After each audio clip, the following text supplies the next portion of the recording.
Vendredi dernier, dans le 19e arrondissement, à juste quelques rues de chez moi, a été faite une découverte macabre. Il s'agit du corps d'une jeune femme de 28 ans, étranglée dans une baignoire.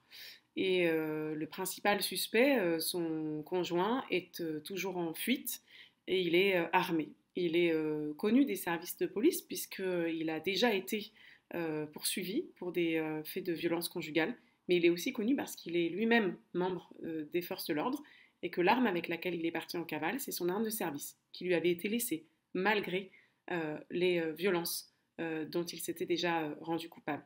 Alors évidemment, un tel événement, on souhaite tous que ce ne soit qu'un fait divers absolument sordide, mais exceptionnel, atypique, tant il nous glace le sang. Mais nous avons la responsabilité de regarder le système vers lequel pointe ce genre de faits divers. Ce système meurtrier qui tue des dizaines de femmes par an, qui déjà depuis le début de l'année 2022 a tué 10 femmes, dont 3 le premier jour de l'année, le 1er janvier, c'est le patriarcat. Et ce système patriarcal meurtrier, eh bien, il est protégé. Il est protégé malheureusement par ceux qui devraient nous en protéger, nous les femmes, à savoir par la police. Pourquoi je dis cela? Parce que maintenant, cela fait un grand nombre d'études menées notamment par des féministes qui montrent que les femmes ne sont pas suffisamment prises au sérieux par l'institution policière lorsqu'elles portent plainte pour violences conjugales. Elles sont mal reçues. On peut constater dans une étude de 2021 que 43% des femmes qui viennent au commissariat pour des faits de violence conjugale seulement finissent par porter plainte. Sur ces plaintes-là, 80% sont carrément classées sans suite.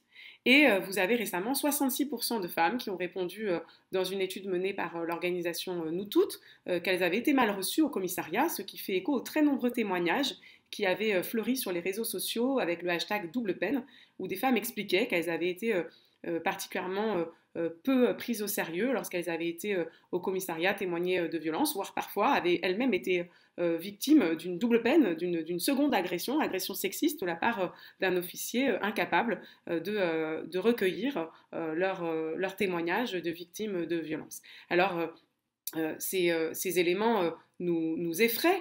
Ils nous effraient d'autant plus qu'ils peuvent avoir une responsabilité tout à fait criminelle, puisque quand on étudie le profil des femmes victimes de féminicide, elles ont très souvent, très souvent, déjà porté plainte auprès de la police. Et donc, il y a eu en quelque sorte non-assistance à personne en danger. On avait été très émus l'année dernière, en mai 2021, par le cas de Chahinez, brûlée vive par son compagnon, qui avait déjà porté plainte, mais quand elle s'était rendue au commissariat, la personne qu'elle avait eue en face d'elle, l'officier de police qu'elle avait eu en face d'elle, était quelqu'un qui avait déjà été condamné pour violence conjugale. Ce sujet des violences conjugales commises par des membres des forces de l'ordre n'est pas tout à fait anecdotique. Il est traité abondamment dans un livre qui s'appelle Silence on cogne par Sophie Boutboul et Alizé Bernard et qui étudie en détail des cas de plaintes déposées contre des dépositaires de l'ordre public qui se sont rendus coupables de violences conjugales, qui parfois restent dans un certain état d'impunité, parfois sont laissés avec leurs armes de service, et ces violences conjugales peuvent aller même jusqu'au féminicide ou à l'infanticide.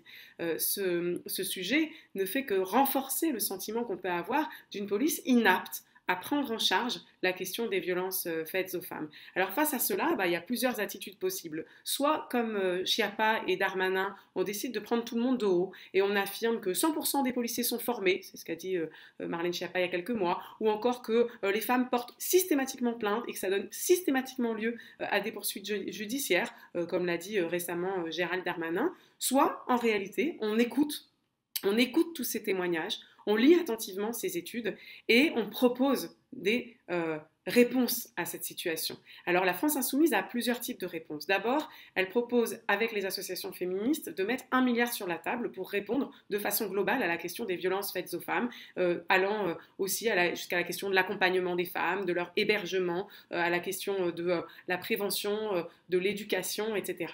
Et puis, la France Insoumise propose concernant la police de la revoir, de la cave au grenier, c'est-à-dire de revoir les processus de recrutement, les processus de formation, mais aussi les processus de contrôle et de sanction pour les policiers qui se rendent criminels et qui contreviennent à la loi. Elle se propose d'en finir avec la violence qui gangrène l'institution policière pour rétablir enfin la confiance entre la police et la population et pour nous doter toutes et tous d'une police qui nous protège, d'une police républicaine.